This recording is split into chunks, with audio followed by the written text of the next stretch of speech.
Welcome to this week in the world of wrestling. Welcome to TWitWoW, the best wrestling podcast made for wrestling fans, by wrestling fans, on the web today. I'm John, that's my cohort in commentary, Ashton, and this is our Lucha Underground review. And wow. Yeah. What another amazing episode of Lucha Underground. Week after week after week, this show continues to impress. It continues to come into its own. I'm telling you, dude, if anybody really is still feeling angry or salty or whatever over WWE's current product and you haven't seen Lucha Underground, I hope they give it an eye, just like we always tell them to give NXT an eye, because this is an amazing wrestling product, dude. Yeah, I mean, here's my thing. If Aztec Warfare was Lucha Underground's WrestleMania, last episode and this episode combined feel like the post-WrestleMania Raw. Like the 2 hours worth of content that we've gotten between this week and last week feels like the post-WrestleMania Raw. Like everything that's happening, no title changes, so nothing major, but we got a new contender for the title. We've got some amazing matches. Just absolutely, we got the return of Muertes. It was an awesome show. And what I love about this show, and this is, I guess, a highly subjective thing, but when there are certain storylines that I personally think about, as I did tonight, and I think, wow, we're not going to get any development on that this week. Feels like a while since we've heard anything. Bam, they do something. And I loved how this episode closed, which we'll get to. But do you have anything else you want to say before we get formally into our first segment? Get right into it, brother. Heat of the night! And I don't have any heats of the night tonight. What about you? You know what, John? I wanted to make this a heat of the night, but I've said so much about it already, I'm going to just classify it as a nitpick. Okay. Matt Stryker quoting the goddamn Bible on commentary for a wrestling show.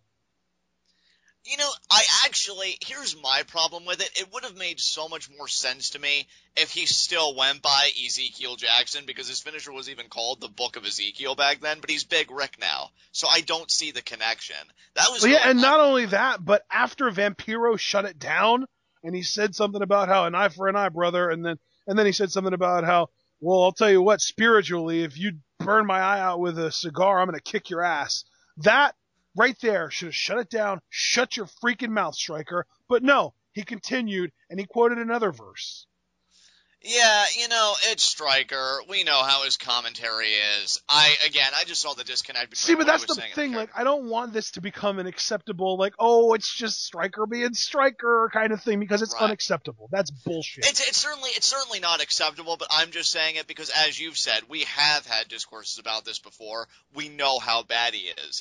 We've had discourses about this before. We know how bad he is, but he's never done anything that is legitimately frowned upon for commentary, and that's that. Like, I get that he's a little bit awkward when the women show up. He's actually gotten better with that. When you bring your religion into your commentary, you fucked up. Right. So I hope it isn't a trend, especially with this Big Rick storyline. Because again, for me, I didn't even really get all that offended. For me, again, it's just the disconnect between Big Rick and whatever. Just didn't make any sense to me. There's this huge disconnect, which just makes it stupid. So I hope this is right. And I think here's my thing. Like, I don't even have a problem with sort of casual religious references as far as commentary goes, because like JR used to do the by God or for the love of God, or like even Carl Anderson in New Japan always says that AJ Styles is the best wrestler on God's green earth. Like, that kind of stuff, I get it. But when you're literally quoting the Bible, go screw yourself. Right, because I think that's a very personal subject matter that you're bringing in a professional capacity. Yeah. And it just doesn't go well. So I totally get where your ire is coming from. So, yeah, again, I hope this doesn't become a trend, because everything else associated with this story, if it's going at this trajectory, is freaking fantastic, which we'll talk about later. But, and that's another good thing that did come out of this is that Big Rick did not show up on tonight's show. Yeah, I love that they're really selling the fact that he took a cigar to the freaking face, you know, specifically the eye. So, you know, and still, I mean, I have to point out again, and I'm not trying to do this in a bad way, but still no Johnny Mundo. So, like, I'm missing me. He'll be back next week. I'm calling it. He'll be back next week. You know what? Yeah, because we did get the return of somebody, which, I mean, if you're done with your heats of the night, we can get right into. Well, it's not really that smooth a transition because we have a segment to talk about before we can talk about that. Oh, that is true. Yes, I forgot. But, I mean, with that said, I mean, let's get right into it then. Our Lucha Underground review. And as Ashton noted, we do have a recap of Prince Puma and his title match against Fenix and all that stuff. Yeah. And then we cut to Cage working out, you know, lived in this ridiculous weight, making me just feel even punier than I already do. And Cueto comes and he talks to Cage about, I heard what you had to say about how you don't, wait in line. You're going to take your opportunities. I saw what you did to Puma, and you know something? You're right. So Cueto, you can see, is like pretty smitten with Cage's dominance right now. Is very impressed. And he actually makes the match, dude, already. He said, tonight, Prince Puma is going to be defending his Lucha Underground Championship against Cage. And then Cage drops the weight. He says, wrong. Puma's going to be losing the Lucha Underground Championship to Cage. And he picks the weight up and he resumes what he's doing. And then Cueto just smirks because he's loving it, man. He is just reveling in it. And he says, we'll see. And he walks away. Yep. Great stuff. Great way to set a tone for this episode. Yeah, it was really, really well done. I like that Cage is in this, like, not even necessarily just assertive. I feel like even that would be underselling it. He's just straight up in this aggressive, like, give me what I want or die kind of mentality. Right. I love it. I love it too, dude. It's awesome. But now we can talk about the big return that we had tonight. Yes. Mil Muertes is back, and boy, and over as over. a babyface? Yeah. That surprised the hell out of me. I know, right? Where'd that come from? He comes back, and now I have no idea what the direction of Muertes was. Because you remember what my original theory was. Him and Mundo may have a program because the whole miscue with the flying truck to Katrina and everything.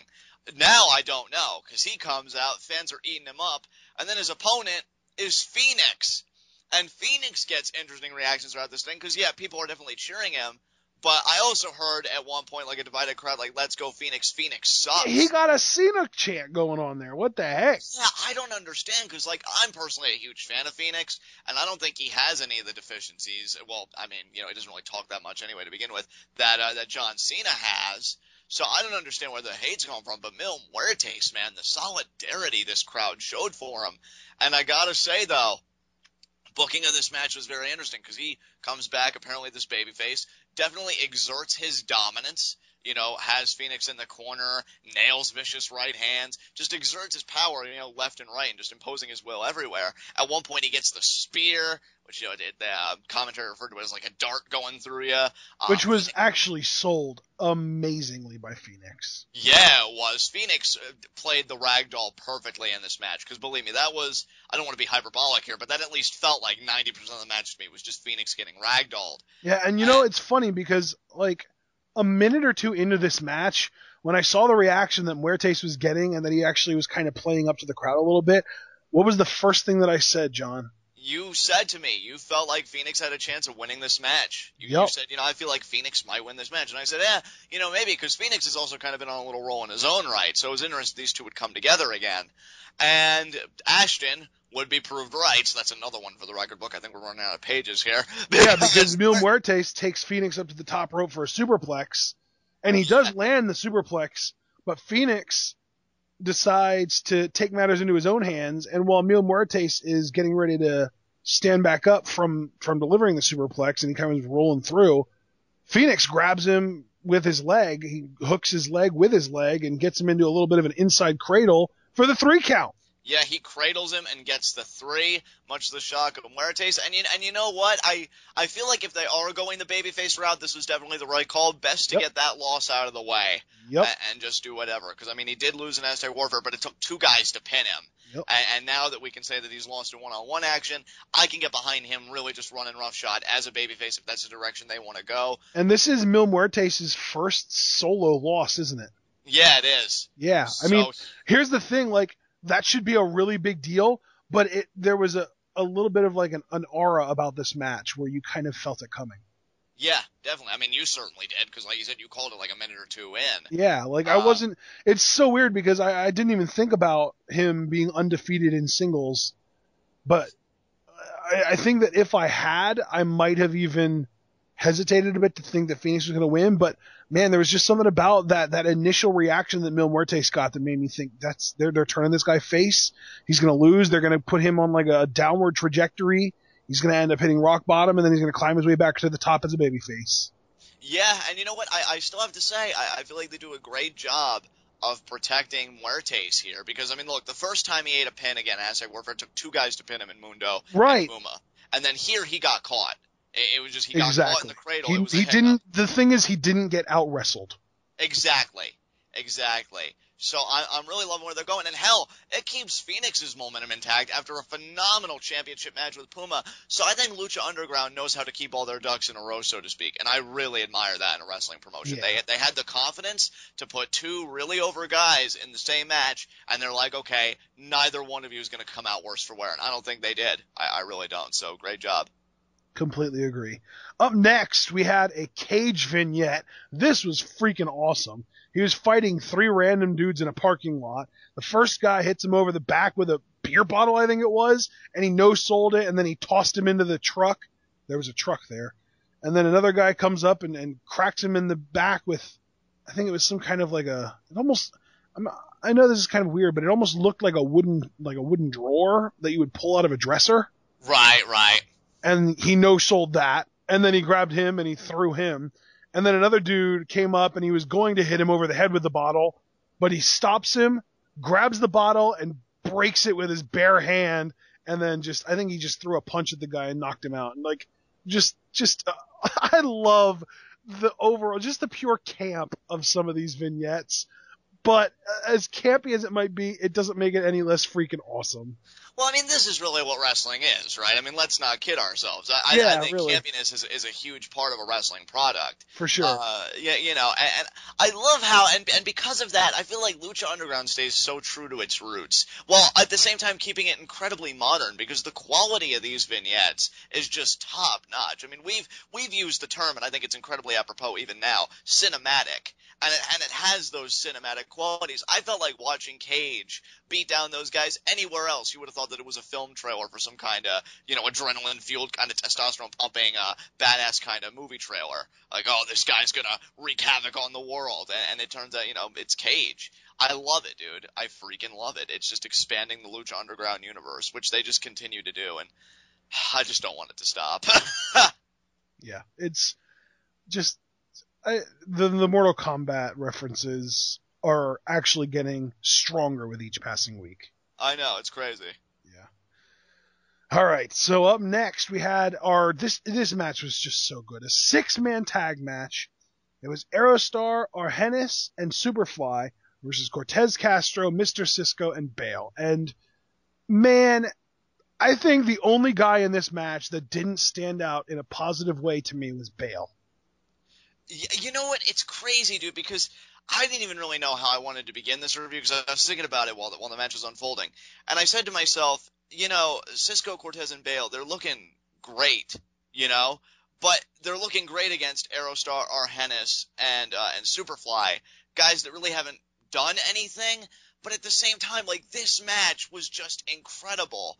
And if Cueto's henchmen can consistently look this great, dude, I can get behind this something fierce. I love the synergy between these guys. They were amazing tonight. Yeah. Would you like to hear my notes on this match? Hell yes, I would. Do it. Okay. I'm going to read it literally just word for word. I'm not going to, you know, go for it. If I raise the tone of my voice, it's because it's in all caps. Amazing match. Cortez is becoming one of my personal favorites. Mr. Cisco has amazing heel facial expressions. Aerostar is out of his mind, and Superfly looks like his slaps would tear your skin off. Yeah, dude.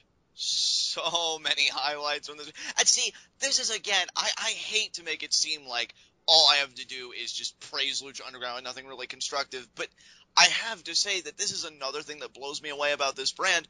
You have a match like this, and traditionally anywhere else, I'm sorry, I just feel like it would have been a squash, because Argenis, Superfly and Aerostar, again, they really haven't done much. And you think, okay, see, well, you know what though? I think here's my thing. Argenis and Aerostar kind of established last week that they're good mid-carders. Like, they're not jobbers. They're they can hang. Like, they were doing a pretty good job of not, put it this way. Cage didn't destroy them in 30 seconds. Right. Yeah, definitely. They hung with Cage for a while. And Cage proved tonight that he can hang with the champion. So it's like, by a transitive property, Aerostar and Argenis, obviously not scrubs. Right. Superfly, didn't he recently have, it might have even been last week, a one-on-one match with a top guy? It was Pentagon Jr. Wasn't he the one that went against Pentagon Jr. last week? Yeah. And they put on an amazing match together. It wasn't all Pentagon Jr. Right. So it's not like these are three nobodies. Like, right. I think this was kind of the perfect match to reestablish Castro, Cisco, and Bael as not necessarily dominant, but as not pushovers. You know what I mean? Yeah, you know what? And it's funny because I was even thinking to myself, thinking back to their history, I almost felt like they needed this match more in a way than Argenis, Aerostar, and Superfly did. Because, absolutely, they did, because they were 3 of the first 6 eliminations in Aztec Warfare. Yeah, and not only that, even if you think prior to that, I mean, yeah, they had their moments for sure, but they never really stood out like, oh my goodness, who is going to stop, like, Cueto's infrastructure? Right. They're so like, this is the match they need, and prior to last week, a lot of the time when they were in matches, they had help from Big Rick. Exactly, and to see them establish, you know, their own foundation of dominance and say, we're running this yard. Oh, I love it, dude. Dude, the drop kicks to the corner. Oh my God. One after the other. How brutal did that look, though? It looked vicious. Dude, I'm telling you. Like, you want to talk about when Samoa Joe does face wash or Zack Ryder's broski boot? Like, this was that multiplied by 100. Completely agree with you. And then multiplied by 2 because 2 guys did it. Yeah, exactly. I'm just so impressed. And the pace that this match had, it was like every second something was going on. One of my favorite moments, I don't know if it was Cortez who was on the top rope or Cisco. Hell, it may have even been Bael at this point because I couldn't keep track of anybody. But somebody was on the top rope and Aerostar did a Hurricane Rana and he sent them out to the floor on everybody else. Yeah, that was Cisco. Sick. That was Cisco. I figured it was Cisco. Yeah. Dude, and then 2 over-the-top maneuvers, I think, are Argenis, and then Aerostar did one, and I'm just like, oh my God, this match is like a mile a minute. I think it was actually Aerostar both times. Really? Yeah, you know what, you're right. You're right. Because he did one, and then he went back in the ring, and he did another one.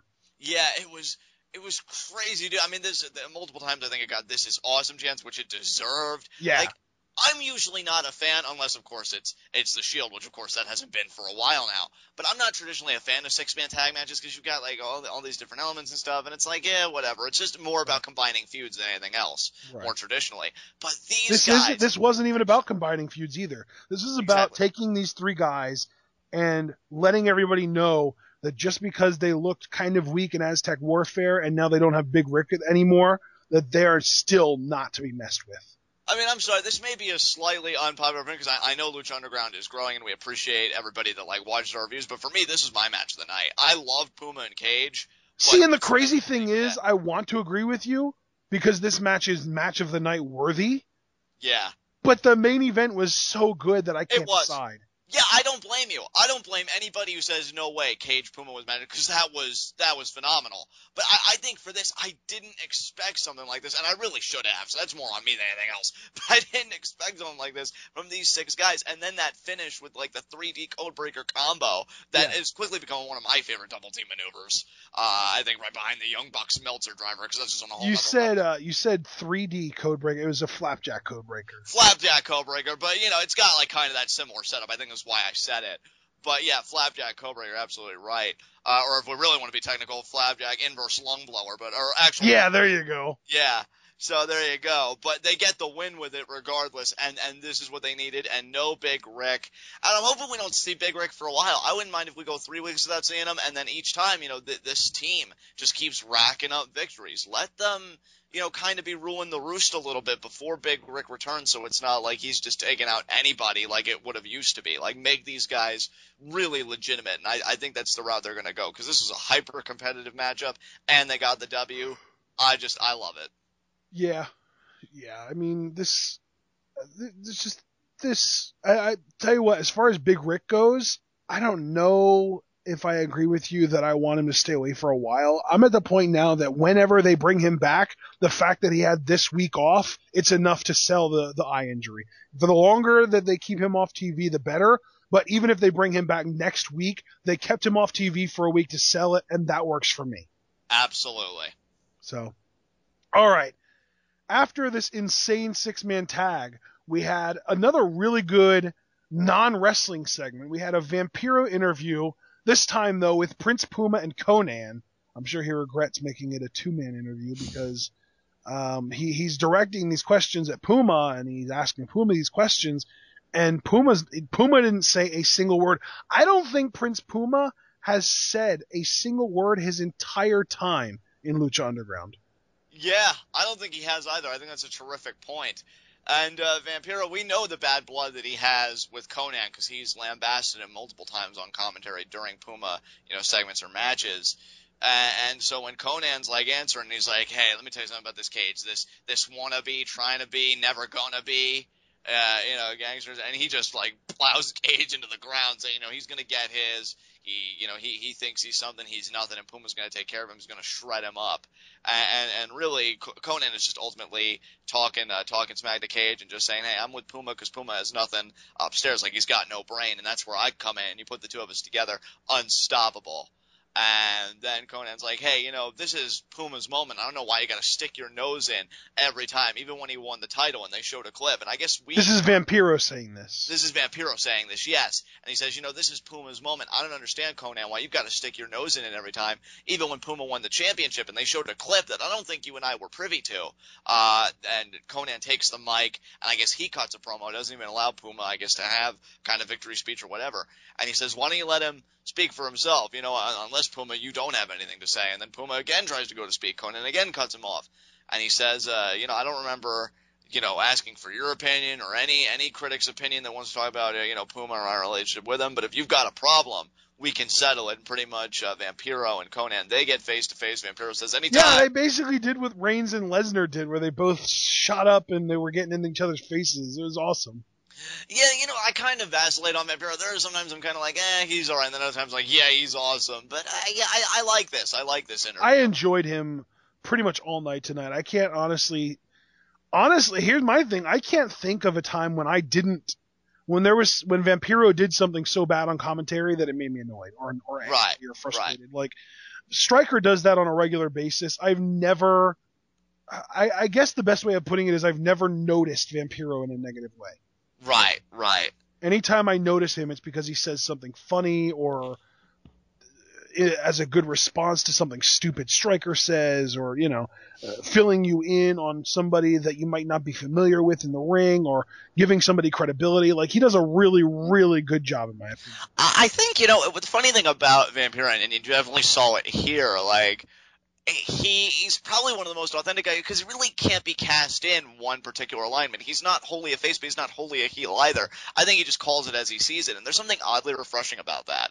Yeah, so yeah, he gets a thumbs up, I think, from both of us, and he handled this interview very well. So good segment, and it just, I think, furthers interest in the dynamic between Puma and Conan. A babyface champion, but with heel representation. It's an odd dynamic, but it's one that for me so far is working. So keep it up, guys. I got a question for you, John. Of course. Do you remember back in the early 2000s when Kid Rock was still a thing? I mean, he still technically is, but when he was actually relevant. Yeah. Whenever he would be like on tour in a concert or anywhere like that, he always had, I don't want to say a little kid because he was an adult, but he was really, really short and he looked like a kid and his voice was kid-like. But Joe C was his name. Oh, yeah, I wasn't familiar with that. You don't remember that at all? No. All right, well, I guess it doesn't really matter now if you don't know, but for those of you that do know who Joe C is from the old Kid Rock days, Vampiro looks like a taller version of him to me. Oh, very nice. Yeah. So yeah, nice reference there. Yeah, but anyway, to move on from the little confrontation that we had between Vampiro and Conan, we get our actual main event now, Prince Puma versus Cage, and man, Prince Puma did not let Cage get in the ring even. He immediately, before the bell even rang, did a suicide dive onto Cage to get the match started quickly. I love it. I love it because it shows that Puma's out for blood for one, to get revenge on Cage's attack, and two, you can feel the sense of urgency because it's such a mismatch. Cage being this mastodon and Puma being pretty much the David in this situation, trying to overcome the odds. So I really, really like that. And yeah, he tries to get on him, but at every turn it seems like Cage is, overpowering him and imposing his will. Saw some great power stuff from Cage. There was one point, Puma tried going off the top rope and he caught him in that jackhammer. I love that spot, dude. Still gets a good pop out of me. And yeah, I just really loved how they played with, Cage having the power and Puma having the speed in this match. Yeah.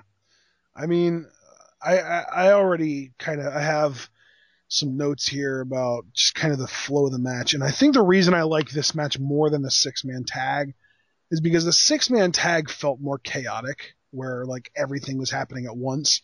And this felt like it told more of a comprehensive story.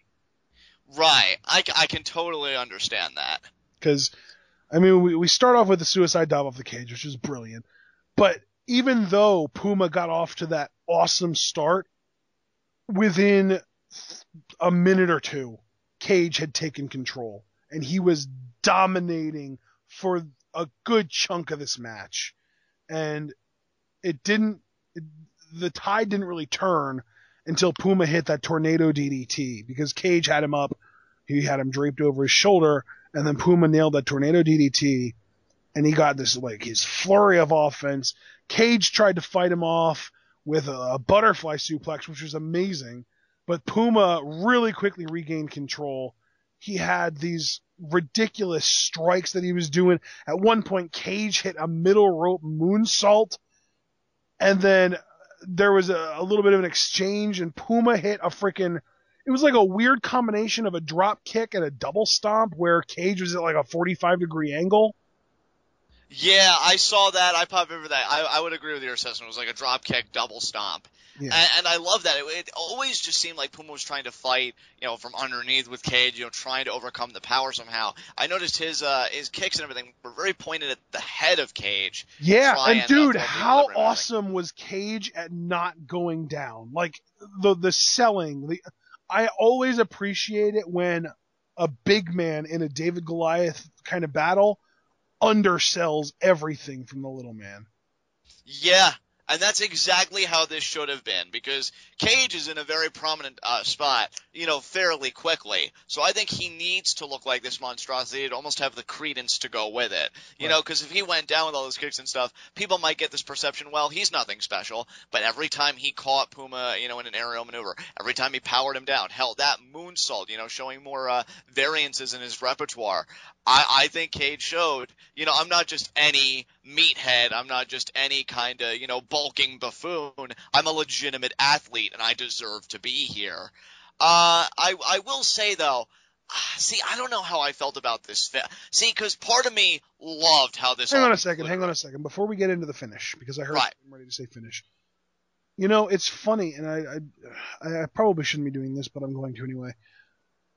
I think that the selling that Cage did such a great job at, right, is part of why Ryback didn't work out as well as he should have during his first run. So you think Ryback has like a selling problem, more or less? Well, I mean, I don't know if I would call it a selling problem, but I think that he sold too much. Okay. Okay. And I think I might have even said this during his initial run when he was squashing jobbers and stuff. I felt like he was taking too many bumps.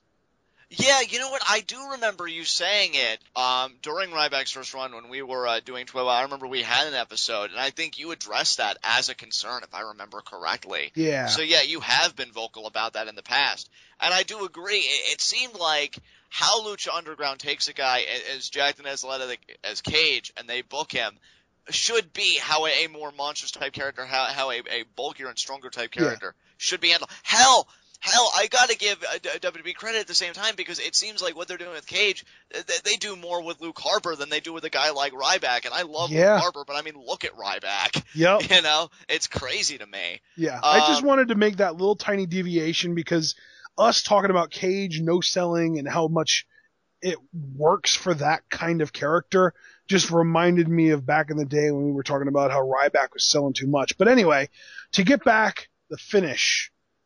Puma wants the 630. He goes to the top rope for it. But before he can lift off, Cage recovers.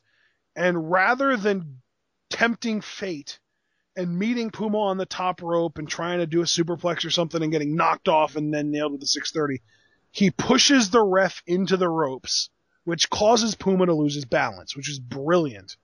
But then he blatantly blows Prince Puma right in front of the ref. So the match is over. Cage loses via disqualification, and he is one pissed off machine afterwards. Yeah, it's weird for me because I love the referee tactic, right? Because we've seen that before. I thought that was a stroke of genius. So that's another attribute you can attribute to Cage. Not only is he like this muscular kind of mastodon, you know, the word I used earlier, he's got a cerebral quality because he thinks, okay, the referee's in perfect position. I'm here, Puma's there, so I've got the environmental advantage because I know how to use it. And he pushes the referee. I love that. But after that, you'd think, okay, well, he's going to follow up the lariat or he's going to do the triple mountain. No, then he just blatantly low blows the champion. When I thought, okay, that's odd. But you know what? After like the show concluded and we got everything that we got, I kind of simmered down from that. So if anything, I'm going to qualify that as a nitpick, if nothing else, because Cage still really dominated here in the post match. Because he laid Puma out. Conan tried coming in. He hit a Weapon X on Puma.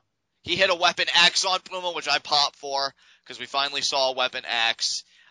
Conan Puma did kind of botch it, though. Yeah, a little bit, but I'm hoping the next time they actually... You're supposed to keep your legs, like, up, like kind of wrapped around the guy's legs. And he kind of let his legs drop, and he kind of stood to take it. And it just kind of ended up looking like a Sister Abigail. Yeah. But, I mean, still not bad. Hopefully they get it right in future contests, I would hope. Right. I mean, maybe it was just like rather than him not knowing how to take it, maybe it was just a slip-up. Right. But then Conan tries making the save afterwards with his cane. I'm just thinking, yeah, good luck with that. He tries hitting Cage across the bag with it, but clearly he wasn't paying attention to the vignette because it broke in half. Well, yeah, it broke in half, but I will say Cage did sell it. That surprised me. I thought that he would do like what happened in the vignette and just stand there with an angry look on his face, but he actually did sell it. He actually looked like he was in a little bit of pain from it, but he quickly recovered and immediately just destroyed Conan. Now, this is where it gets interesting, and I actually really like this because I think this is a creative thing that I don't think we've ever seen since, I want to say it was probably Paul Orndorff that destroyed Hulk Hogan's WWF title, which is how we got the Hardcore title later on. Right. Is that Cage lays out Conan, hits him with the belt, which causes Conan to juice, to use the term that you used, which I thought was a bit excessive, but whatever. And then Cage rips the belt in half. Yeah, I mean, you heard me right. He rips the belt in half, and he leaves it on the floor, poses, and then he leaves, and then you see Puma kind of recovering, checking on Conan, but more importantly, checking on his belt, and he's just in disbelief that it's just, it's ruined. It's destroyed. So, really weird booking, but in a great way for Cage. I'm intrigued where this goes from here. What kind of belt now is Lucha Underground going to have? How are they going to handle this? What's going to be done? Yeah.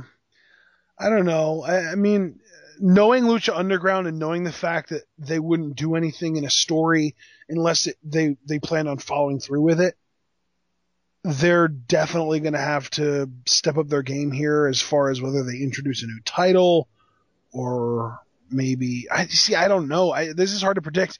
If it was WWE, I would say, oh, it's not going to mean anything. They're just going to bring back another copy of the title next week and just try and use this to sell how massively powerful the guy is that ripped it.